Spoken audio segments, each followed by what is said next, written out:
জি।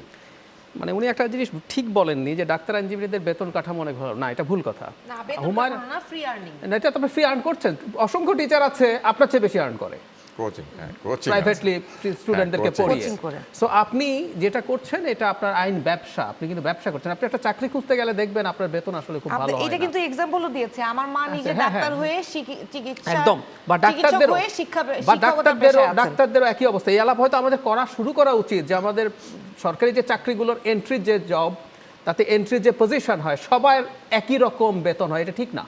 এই আলাপ আসলে হতে সেটা নিয়ে হবে তো কথা বলছেন না, কেউ বলছে না। আমাদের এই আলাপগুলো করতে হবে। প্রত্যেকটা মানুষ একই স্কেল থেকে শুরু করছে, বেতন কারোই ভালো না। আমাদের প্রচুর ডাক্তারও ফাঁকি দিয়ে প্র্যাকটিস করেন, আছেন।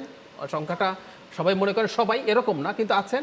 একই সাথে টিচারদের মধ্যে এই প্রবণতা আছে যে তারা ক্লাসে ঠিকমতো না পড়িয়ে তারা বাসায় ব্যাচ পড়িয়ে অনেক ভালো আর্ন করছেন।